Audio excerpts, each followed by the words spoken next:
겨울은 좀 추워야 그 겨울답죠. 하지만 올겨울은 어느 때보다도 매우 추운 것 같습니다. 제가 얼마 전에 그 구미에 그 부흥집회를 갔는데 거기서 그쪽 사람들이 그럽니다. 전년에 전혀 경험하지 않는 맹추위와 맹추위를 통해서 많은 그 고통을 당했다고. 기상 전문가들은 이런 이유를 그 지구의 온난화로 이렇게 들고 있죠. 현재 지구촌은 어떻습니까? 이산화탄소의 그 과다 배출로 인해 가지고 온난화가 급격하게 진행되고 있습니다. 북극에 있는 얼음이 얼마나 빨리 녹고 있는지 모릅니다. 그 영향으로 북극에 머물러야 될 그 차가운 제트 기류가 남쪽으로 내려왔답니다. 그래서 그 영향으로 우리나라, 일본 그리고 아시아권 전체가 이 제트 기류의 그 차가운 기류 때문에 날씨의 영향을 받고 있다고 합니다. 우리가 좀 심각하게 생각할 문제는 무엇이겠습니까? 그건 지구촌 환경이 날로 악화되고 있다는 것이죠. 그래서 21세기 들어와 가지고 지구촌 사람들은 이런 다양한 환경 변화에 매우 민감하게 대처하고 있죠.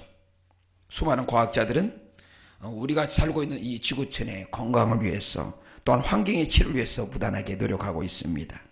그래서 국가별로 막대한 비용, 인력을 투자해 가지고 지구촌의 환경을 개선하려고 많이 부단하게 노력하고 있죠. 또한 그것들이 우리뿐만 아니라 우리 후손들을 위해서 건강한 지구촌을 남기는 것, 우리의 책임 아니겠어요? 오늘 말씀 우리가 살펴보면 말의 쓴물을 달게 하는 내용이 나오죠. 그렇죠? 말의 쓴물이 단물로 바뀐 사건. 이것은 광야라는 이 척박한 환경에서 어떻게 획기적으로 바꾸는 어떤 대표적인 환경을 바꾸는 대표적인 사례라고 저는 생각을 해요. 환경의 관점에서. 하나님께서는 이 말씀을 통해서 나는 너희를 치료하는 하나님이라고 계시를 하고 계세요. 치료하는 하나님이라고. 이 말씀이 상당히 중요한 의미를 갖고 있어요. 하나님께서는 분명히 자기 자신을 우리에게 계시하실 때 그 계시하는 내용에는 분명한 중요한 메시지를 우리한테 던지고 있습니다. 한 예를 들어볼까요? 하나님께서 아브라함에게 계시하실 때 자기 자신을 어떻게 계시하십니까? 전능하신 하나님이라고 계시하세요. 아브라함이 그 말씀을 들을 때는 자기 자신이 전혀 자식을 얻을 수 없는 그 상황에서 그 말씀을 들었어요. 인간이 100세가 됐을 때 자식을 갖는다는 거 상상할 수 있습니까? 없죠. 불가능한 것이에요. 그런데 그 말씀하시는 하나님께서는 그것이 가능하다고 말씀하신 거예요. 왜? 하나님은 전능하신 하나님이기 때문에. 자, 아브라함이 그 말씀을 들을 때 아브라함 나이가 99세, 사라의 나이는 89세였죠. 여자의 나이에 89세, 아기를 갖는다는 거 가능합니까? 불가능한 것이죠. 그러나 중요한 것은 무엇입니까? 그 말씀을 하신 분이 전능하신 하나님이시고 하나님은 그것을 가능하게 하셨다는 것이죠.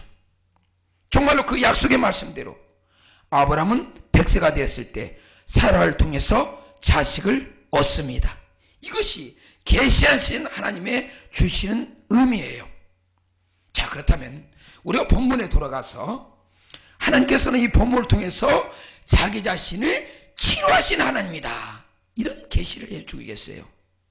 그렇다면 이 치료하신 하나님, 그 계시의 의미를 우리가 이해하기 위해서 먼저 우리는 광야라는 특수한 상황을 이해할 필요가 있어요. 이 광야는 특수한 상황을 이해하기 전에 먼저 이스라엘 백성들의 출애굽 여정을 우리가 한번 살펴보기를 원합니다. 이스라엘 백성들은 애굽의 고센 땅 남셋에서 출애굽을 시작하죠. 그렇죠? 그리고 나서 어떻게 합니까? 숫곳과 에담을 거쳐서 바알스본에 그들은 도착합니다. 그런데 이스라엘 백성들이 바알스본에 도착하자 애굽의 정예 군대들이 이스라엘 백성들을 맹렬하게 추격합니다. 그런데 어떻습니까? 하나님의 기적적인 도우심으로 그들은 애굽의 추격에서 벗어나게 되죠. 마침내 그들은 어떻습니까? 그 가로막힌 홍해를 기적적으로 건넙니다. 한번 상상해 보세요. 200만이 넘는 백성들이 바닷 가운데가 싹 갈라진 그 자리에 지나가고 있습니다. 얼마나 장엄한 환경이에요. 그들의 마음에는 얼마나 기뻤겠어요. 그들은 마음껏 하나님을 찬양하며 하나님을 위해서 춤을 추고 노래했습니다. 그런데 그 감격의 순간 지났을 때 이제 하나님께서 이스라엘 백성들을 광야로 인도하시죠. 그렇다면 왜 하나님께서 이스라엘 백성들을 광야로 인도하셨을까요? 가장 중요한 이유, 그것은 무엇입니까? 시내산에서 하나님의 말씀을 받기 위해서 광야를 인도하신 거예요. 다음으로는 무엇입니까? 그들을 훈련시키기 위해서죠. 시험과 연단을 통해서 정말로 그들이 하나님의 거룩한 백성으로서 세움받기 위해서 하나님께서 광야를 인도하신 거예요. 정말로 그들이 하나님의 백성으로서 성숙한 신앙의 삶을 살기 위해서 하나님께서 광야로 인도하신 거예요. 그러기에 이스라엘 백성들은 광야라는 학교에 입학한 거예요. 자, 그들이 홍해를 건너서 만난 수르광야, 그것은 무엇입니까? 그들에게 있어서 광야 학교에 입문하는 첫 하나님의 테스트라는 얘기죠. 자, 그렇다면 인간에게 광야라는 것은 과연 어떤 것입니까? 광야라는 것은 바로 인간의 한계를 인식하는 곳이라는 것이에요. 거기에는 거친 사막 바람이 있습니다. 거기에는 인간의 생존에 필요한 식수를 공급받기가 매우 어려운 장소입니다. 거기는 농사 짓기가 거의 불가능한 장소예요. 거기는 짐승을 키우기도 어렵습니다. 그래서 인간은 광야에서, 그 처참한 환경에서 자신의 연약함을 발견하게 되는 것이에요. 그러나 인간의 부족함을 절감하는 그 상황에서 하나님은 도우시는 하나님으로서, 하나님은 환경을 고치시는 하나님으로서, 하나님은 치료하시는 하나님으로서 자기 자신을 나타내시고 계시하신다는 것이에요. 자, 말씀을 보세요. 모세가 홍해에서 이스라엘 인도함에 그들이 나와서 수르광야에 들어가매 살 길을 해망했으나 물을 얻지 못하고, 자 보세요. 이스라엘 백성들은 광야 3일길, 그 짧은 길을 행진하는 곳 가운데서 극심한 목마름을 경험하고 있죠. 극심한 목마름. 왜입니까? 광야라는 환경은 인간에게 극심한 고통을 가져다 주기 때문인 것이죠. 그들이 마라에 도착했을 때 물을 발견하게 되죠. 하지만 그 물은 어떻습니까? 그 물은 악취가 나는 물이었습니다. 그 물은 쓴물이었습니다. 도저히 먹을 수 없었어요. 하지만 하나님은 어떠십니까? 말의 쓴물을 달게 하셨다는 것이죠. 그리고 그들의 목마름을 해소시켜 주었습니다. 그러면서 하나님께서 말씀하십니다. 나는 너희를 치료하는 하나님이라. 여호와 나파의 하나님, 의사이신 하나님, 의원이신 하나님, 우리의 죽음, 죄, 질병, 환경의 문제를 치료하신 하나님이시라는 것입니다. 하나님께서 거친 환경을 살아가는 우리에게 있어서 그 환경에 적합한 환경으로 바꿔주신다는 것이죠. 왜? 하나님은 치료하신 하나님이시기 때문에. 하나님은 광야 같은 거친 환경에 살아가는 우리에게, 사실 우리가 살다 보면 광야 같은 거친 환경에 살지 않습니까? 그러나 하나님의 마음은 어떤 마음입니까? 그 거친 광야 같은 환경을 옥토 같은 환경으로 바꿔주시기를 하나님은 원하신다는 것이에요. 그것이 우리를 향한 하나님의 사랑이에요. 그런데 문제는 무엇이에요? 그 엄청난 하나님의 사랑을 받을 준비를 우리가 갖추지 못했다는 게, 그것이 문제이죠. 그랬을 때 인간은 어떻게 행동합니까? 하나님께서 행동하시기 전에 우리가 먼저 행동을 해요. 자, 이스라엘 백성들 보세요. 여기 말씀 보면 하나님께서 행동하시기 전에 인간의 한 행동은 어떤 행동이에요? 원망과 불평이었지 않습니까? 얼마나 안타까운 상황이에요. 보세요. 하나님께서 이스라엘 백성들의 상황을 얼마나 잘 아시겠어요? 그들의 부족함, 그들의 곤핍함을 얼마나 이해하시겠어요? 하지만 문제는 무엇입니까? 이스라엘 백성들이 하나님의 마음을 헤아리지 못했다는 것, 그것이 바로 이 문제예요. 거기서 무엇이 발생합니까? 인간의 고통, 인간의 아픔이 시작된다는 것이에요. 자, 보세요.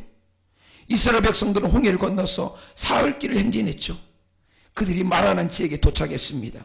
이 마라난 지역은 홍해를 건너서 약 한 75km 정도 거리입니다. 그러니까 한 200만이 노약자들도 함께 천천히 걸을 수 있는 거리죠. 75km면. 그들은 이 사흘길을 걸어가는 동안 물을 찾지 못했어요. 그러는 동안 그들은 어떤 상황이 발생합니까? 물론 그들이 애굽을 출발할 때 물을 준비했을 것입니다. 그런데 그 물이 동이 난 거예요. 가죽 부대에서 이렇게 담아놓은 물들이 다 떨어졌어요. 얼마나 낭패이겠습니까? 가축에게 먹일 물이 지금 떨어진 거예요. 아니, 사람조차 먹을 물이 없는 거예요. 무엇을 말합니까? 그들의 생존에 심각한 위기에 처했다는 것이죠. 그런데 말에서 물을 발견하게 되죠. 하지만 먹으려니까 어떻습니까? 써서 먹지 못하는 거예요. 하지만 너무나 목말랐어요. 그래서 억지로 먹은 사람도 있을 것입니다. 결과는 어떻습니까? 구토가 나고 배탈이 난 거예요. 그래서 그들은 그 물을 말하라, 쓴물이라 한 것이죠. 그러자 백성들은 원망과 불평합니다. 백성들의 불평은 도대체 왜 하는 것입니까? 갈증 때문입니까? 물론 1차적으로는 물이 부족 때문인 것이죠. 그런데 우리가 이 말씀을 자세히 살펴보면 단순히 물 부족 때문만은 아니라는 것이에요. 우리가 말씀을 깊이 살펴보면 거기에는 무엇이 있습니까? 하나님을 불신한 거예요. 그들은 그 거친 환경을 바꿔주시는 하나님의 전능하심을 믿지 못했던 것입니다. 자, 보세요. 하나님께서 이스라엘 백성들을 광야로 인도하셨다면 하나님께서 책임져 주시지 않겠습니까? 환경을 바꿔서라도 하나님께서 책임져 주시지 않겠습니까? 이스라엘 백성들은 그것을 믿지 못했던 거예요. 한번 어린아이를 생각해 봅시다. 어린아이가 젖을 떼고 걸음을 처음 걸을 때 부모는 어떻습니까? 걸음을 걷게 되면 손을 밑에 내서 아이를 받쳐주지 않습니까? 행여라도 애가 넘어질까? 그것뿐만입니까? 애가 그 걸어오는 길에 주변에 거친 환경들을 다 지워놓잖아요. 뾰족한 거, 다칠 만한 것들. 뭡니까? 바로 아이를 사랑하기 때문이 아닙니까? 이것이 아이를 사랑하는 부모의 마음이에요. 그렇다면 하나님께서도 이스라엘 백성을 사랑하는 이러한 동일한 마음을 갖고 계신다는 거예요. 문제는 이스라엘 백성들이 하나님을 신뢰하지 않았던 것. 그게 문제가 되는 것이죠. 그런데 모세는 달리 행동했다는 것이죠. 모세는 어떻습니까? 그 자리에서 하나님께 기도한 것이죠. 오늘 본문 22절 말씀 보면 어떻습니까? 22절 말씀 보게 되면 22절부터 이렇게 했을 때 25절 말씀, 모세가 여호와께 부르짖었더니 여호와께서 그에게 한 나무를 가리키시더니 그가 물에 던지니 물이 달게 되었더라. 거기서 여호와께서 그들을 위하여 법도와 율례를 정하시고 그들을 시험하실세. 자, 우리가 이 말씀을 이해하기 위해서는 우리는 광야라는 현장에 좀 달려갈 필요가 있어요. 광야를 한번 생각해 보세요. 그러면 그곳에서 왜 치료하신 하나님이 필요한지를 우리는 생각할 수 있는 것입니다. 자, 이스라엘 백성들을 보세요. 그들은 애굽에서 노예 생활을 했습니다. 하지만 이 애굽이라는 땅은 사실 비옥한 땅이에요. 그런데 그들이 애굽 땅을 떠나서 홍해를 건너고 나서 이 광야라는 황량한 장소에 경험하게 되죠. 그 장소는 뭡니까? 수르 광야이죠. 자, 그럼 물을 찾지 못하고 이 갈급한 상황이 있습니다. 그들은 물만 부족함을 경험했습니까? 아니죠. 그들은 광야를 행진하면서 사망의 모래바람도 경험했을 것입니다. 심각한 위기죠. 어떻게 생각했어요? 야, 우리가 여기서 죽겠구나. 죽음에 대한 공포도 같이 가졌던 것이에요. 마라의 물을 발견했지만 써서 먹지 못합니다. 그러니 어떻습니까? 그들이 그동안에 감춰뒀던 두려움이 원망으로 표출되는 것이에요. 불평으로 나타나는 거예요. 그들은 어떻습니까? 얼마 전까지 홍해를 건넜을 때 하나님을 찬양하지 않았어요? 하나님의 위대하심을 노래하지 않았습니까? 그런데 그 잠시의 목마름 때문에 그 찬양이 어떻게 바뀝니까? 원망으로 바뀌게 되는 것이죠. 이것은 무엇을 가르칩니까? 조그마한 시험, 조그마한 역경도 견디지 못하는 인간의 변덕스러움이라는 것이죠. 애굽에서 그들이 겪었던 어떤 노예 근성, 그것이 표출된 것이에요. 자, 그러면 우리는 어떻습니까? 사실 우리도 인생을 살다 보면 이 말 안 하는 고통스러운 현장을 경험할 수가 있지 않겠습니까? 그렇다면 혹시 여러분, 이런 어려운 일을 당할 때 혹시 우리 마음속에 제약의 쓴뿌리가 나오지 않아요? 환경을 원망하지 않습니까? 혹시 하나님께 대한 그 원망의 마음을 우리가 갖지 않겠습니까? 그런데 중요한 것은 마귀가 이러한 때 우리를 더욱 충동질한다는 것이에요. 죄를 짓게 한다는 것입니다. 거기에 우리는 조심할 필요가 있는 것입니다. 좀 근심해야 돼요. 마귀가 주는 이 시험에 우리가 넘어지지 않기 위해서는 정말 근신할 자세가 필요하다는 것이죠. 자, 보세요. 이스라엘 백성들이 원망했지만은 하나님의 그 끝없는 사랑은 결코 포기하지 않는다는 것이에요. 하나님의 사랑은 어떤 사랑으로 표현할 수 있을까요? 짝사랑이죠. 혼자만 사랑하게 하는 거예요. 일방적으로 사랑하신다는 것이죠. 그 사랑 어떻게 표현하는가? 환경을 바꿔주시는 거예요. 환경을. 그 대표적인 사건이 마라의 쓴물을 단물로 바꾸는 사건이죠. 생각해 보세요. 쓴물이 어떻게 갑자기 단물로 바뀝니까? 사람으로서는 불가능한 일이에요. 하지만 하나님은 가능하십니다. 왜? 하나님은 전능하신 하나님이시기 때문에. 하나님은 치료하시는 하나님이기 때문에 가능한 것입니다. 자, 말씀을 보세요. 하나님께서는 모세에게 한 나무를 지시하고 있죠. 그리고 그것을 쓴물에 던지도록 명하십니다. 그렇게 행했더니 어떻게 했습니까? 쓴물이 달게 되었죠. 이것은 무엇을 말합니까? 척박한 환경을 새롭게 바뀌는 것을 현실적으로 하나님께서 우리에게 보여주신 것이죠. 자, 생각해 보세요. 그 나무가 무슨 신기한 능력이 있겠습니까? 저는 그렇다고 보진 않아요. 다만 하나님의 말씀에, 하나님의 명령에 순종할 때 그러한 놀라운 기적이 나타난 것이라는 것이죠. 자, 하나님께서 이스라엘 백성을 위해서 황량한 환경을 바꾼 것이 이것뿐일까요? 아니에요. 신명기 29장 5절 말씀을 보게 되면 또 새로운 놀라운 것들을 우리가 발견할 수가 있어요. 찾으면 예배 시간이 끝나니까 그냥 제가 읽어드릴게요. 주께서 40년 동안 너희를 인도하여 광야를 통행케 하셨거니와 너희 몸에 옷이 낙지 아니하였고 너희 발의 신이 헤어지지 아니하였으며. 자, 보세요. 이스라엘 백성들은 40년 동안 광야에 있으면서 옷이 낙지 않았다는 것입니다. 신이 헤어지지 않았다는 것이에요. 생각해 보세요. 광야에서 생활하게 되면 의복이 더욱 빨리 헤어질 수밖에 없어요. 그렇지 않겠어요? 뜨거운 햇빛, 밤에는 차가운 냉기가 교차하는 곳이에요. 광야라는 곳은. 그렇다면 그곳에 오래 머무르다 보면 정상적인 환경보다도 더 닿는 정도가 심할 것입니다. 그렇지 않겠어요? 신발도 마찬가지고요. 자, 이것을 생각해 보면 쓴물이 단물로 변하는 것, 그건 어떤 것입니까? 즉시 보이는 기적이죠. 그런데 옷이 낙지 않는 것, 신발이 닿지 않는 것은 서서히 나타나는 기적이에요.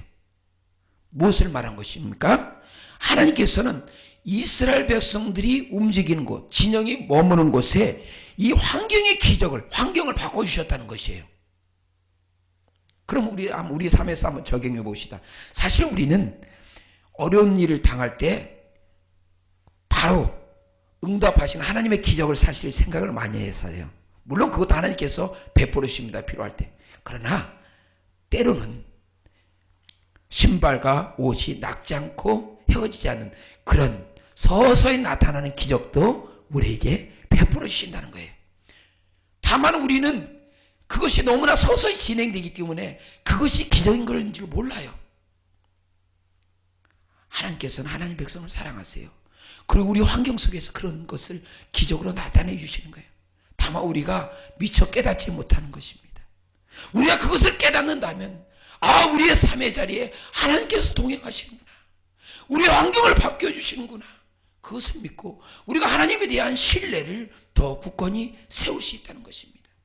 우리가 필요한 것은 뭡니까? 그것을 바라보는 믿음, 그것을 바라보는 우리의 시선이 필요하다는 것이에요. 하나님의 능력으로 환경을 바뀐 기사가 또 있죠. 열왕기하 29장 19절에서 22절을 보게 되면 그 당시에 여리고에는 물이 좋지 않았답니다.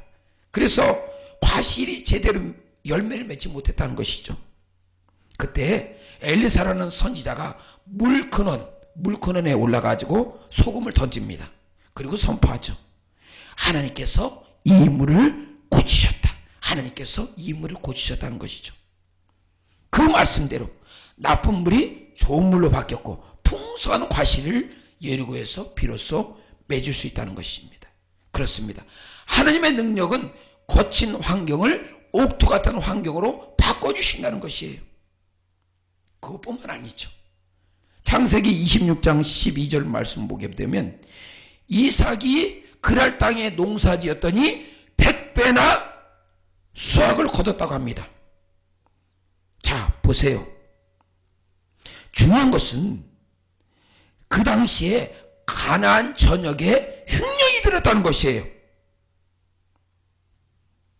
이삭이 그랄 지방에 이주한 것도 그 흉년의 피해를 조금이나마 좀 피해보려고 그랄 지방에 갔어요. 그런데 그 지역에서 농사를 지었더니 몇 배의 수확을 얻었다? 무려 100배의 수확을 얻었다는 것입니까? 무엇을 말합니까? 환경. 최고의 수확을 거둘 수 있도록 최상의 환경으로 하나님께서 바꿔주셨다는 것입니다. 그렇습니다. 하나님께서 우리의 삶의 자리에 거친 환경을 바꿔주십니다. 여러분 중에서 사실 이렇게 거친 환경에 머무르신 계십니까? 사업의 문제로서 또한 물질의 문제로서 사방에 우겨쌈을 당하신 분 계십니까? 주님께서 말씀하십니다. 우리가 사방에 우겨쌈을 당해도 답답한 일을 당해도 낙심하지 않고 핍박을 받아도 버림받지 않고 꼬꾸리뜸을 당해도 망하지 않는다. 왜입니까? 하나님께서 우리와 함께 하셨기 때문인 것이죠. 요셉을 보세요. 그 애굽에서 노예에 팔려가서 어떤 노예에 거치는 환경에서 하나님께서 함께 하실 때 마침내 요셉은 어떻게 됩니까? 애굽의 총리가 되지 않습니까? 환경을 바꿔주지 않습니까? 하나님은 기적을 베푸시는 하나님입니다. 우리의 삶의 자리에 때로는 자녀가 방황하는 환경을 경험할 수가 있습니다. 때로는 자녀의 어떤 문제로서 부모가 부담을 갖는 경우가 있습니다. 하나님께서 또한 그것을 고쳐주십니다. 또한 부부간의 문제에서도 하나님께서 치유해 주시는 것입니다. 하나님께서는 상처하는 가정도 회복시켜 주시는 것입니다. 그렇다면 우리가 어떻게 하나님의 도움을 받을까요? 그게 중요하지 않겠습니까? 어떻게 우리가 하나님의 도움을 받을까요? 어떻게 이 거친 환경을 우리가 바꿀 수 있겠습니까? 그것은 첫 번째, 기도해야 된다는 것이죠. 기도해야 된다는 거. 자, 그럼 지금 이 상황은 어떤 상황입니까? 이스라엘 백성에게 지금 상황. 최악의 상황이죠. 모세의 리더십이 지금 흔들리고 있어요. 자, 200만이 넘는 백성들이 지금 지도자를 놓고 지금 흔들고 있어요. 더 이상 통제가 불가능한 상황이에요. 이때 모세가 취한 태도는 어떻습니까? 모세는 마실 물이 없는 그 문제를 가지고 묵상하지 않았어요. 만일 모세가 문제만 몰두했다면 해결책이 있겠어요? 없죠. 지금 상황은 광야입니다. 먹을 물을 찾을 수 없는 그 사막인 것이죠. 그 상황에서 해결반을 찾는다면 낙심할 수밖에 없고 절망할 수밖에 없습니다. 자, 모세가 만일 이 문제를 해결하기 위해서 백성편에 섰다고 생각해 보십시다. 백성편에 우리가 한번 가정을 해봅시다. 그러면 해결 방법은 무엇입니까? 애굽으로 다시 돌아가야 되죠. 그것이 살 길 아니겠어요?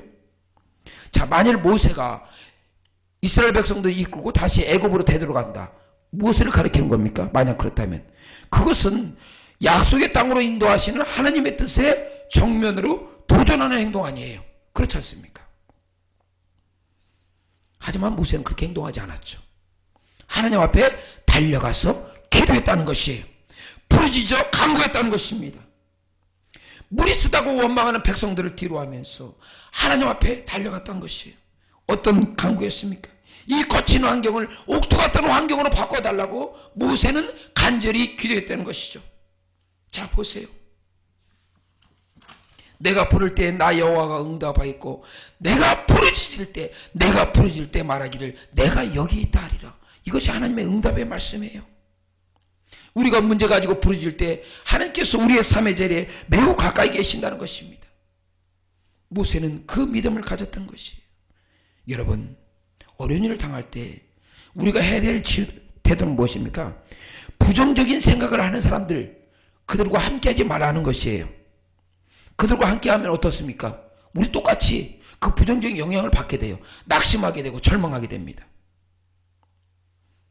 그들을 멀리하고 하나님의 말씀 붙잡고 함께 기도하는 자리에 우리가 나갈 필요가 있는 것이. 그럴 때 우리가 힘이 나지 않습니까? 사울왕 보세요. 그가 이스라엘의 처음 초대왕이 됐을 때 인근에 있는 강력한 블레셋 나라가 이스라엘을 공격하게 되죠. 이때 사울은 어떻게 행동합니까?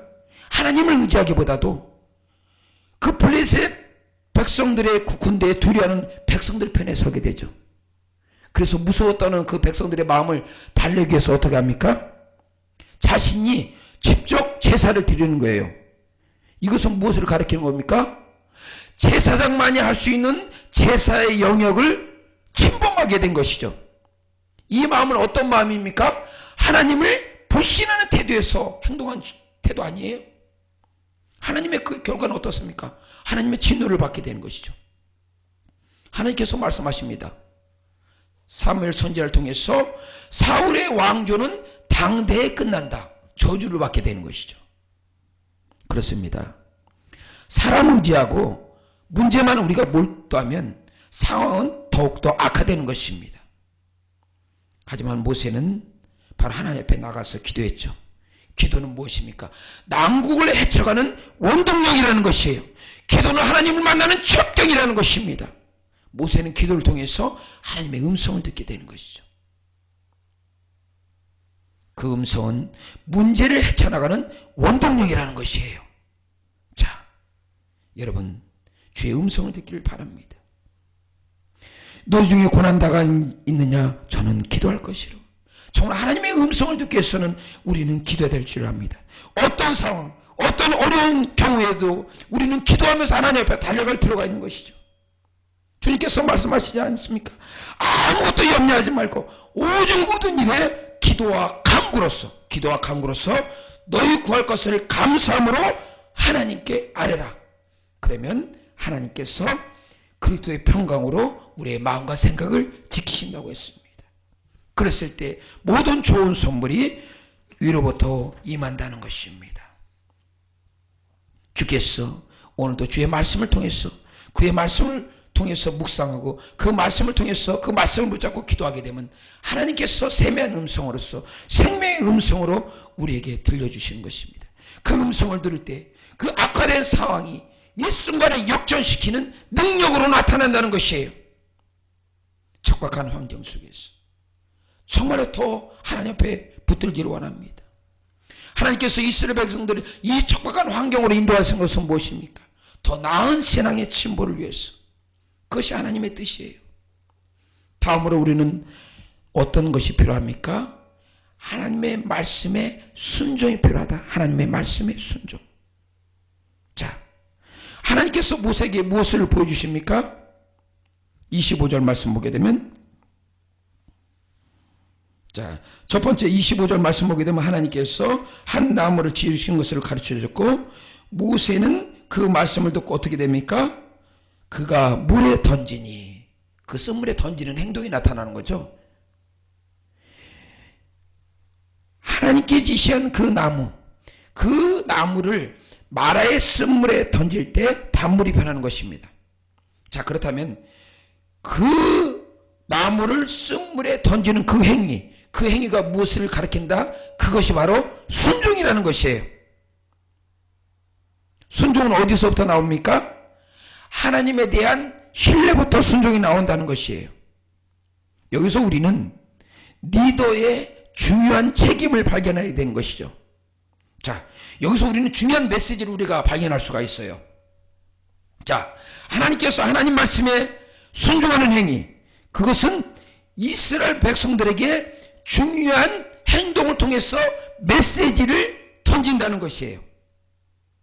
어떤 메시지입니까? 말씀에 순종했더니 쓴물이 달게 변했다. 그 기적을 나타내는 것이죠. 신앙의 모델, 순종의 모델을 보여주는 것이에요. 생각해 보세요. 불평은 아무런 역사나 불평은 아무런 기적을 나타내지 못합니다. 오직 순종을 통해서 놀라운 기적을 나타내는 것이죠. 리더의 모세의 행동은 200만의 이스라엘 백성들에게 이러한 신앙의 영향을 미친 것이에요. 여러분이 가정의 리더이십니까? 그렇다면 여러분이 하나님께 대한 이 순종의 태도, 그것이 여러분의 자녀에게 미칠 것입니다. 여러분이 혹시 직장에서 영향력을 미치는 자리에 있습니까? 그렇다면 여러분의 신앙의 행동이 믿지 않는 자들에게 영향 주는 것을 우리는 기억할 필요가 있습니다. 혹은 사업을 운영하는 기업주가 있습니까? 여러분의 법을 지키고 올바르게 사업 기업을 운영하는 행동이 그 사업장 안에 있는 수많은 사람들에게 영향을 미친다는 것입니다. 자, 보세요. 이것은 매우 중요한 교훈입니다. 수많은 백성들은 모세의 순종에 문제는 대수롭지 않게 넘어갔다는 것이죠. 하지만 여호수아와 갈렙, 그들은 달리 행동을 취했던 것이죠.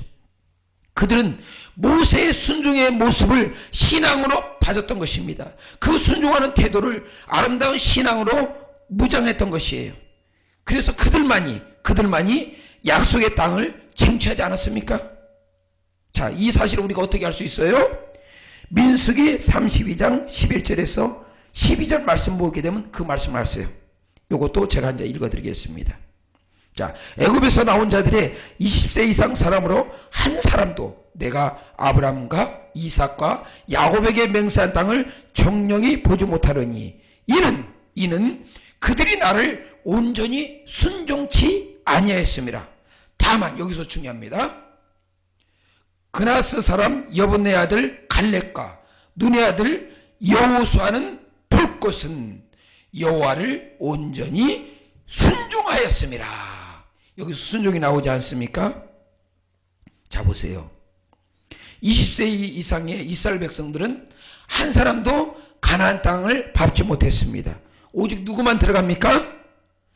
하나님의 말씀에 순종했던 여호수아와 갈렙만이 들어갔던 것이죠. 그만큼 신앙에 있어서 중요한 것은 무엇입니까? 순종. 그래서 앤드류 머레라는 설교자는 기독교인들이 신앙에 입문하게 되면 바로 순종의 학교에 입문하는 것이다. 기독교인이 신앙에 입문하면 순종의 학교에 입문한 것이라고 앤드류 머레이는 이야기하고 있어요. 그만큼 순종은 중요한 것이죠. 자, 우리의 삶의 자리에서 순종하면 어떻습니까? 고난의 골짜기에서 더욱 빨리 벗어날 수 있다는 것이죠.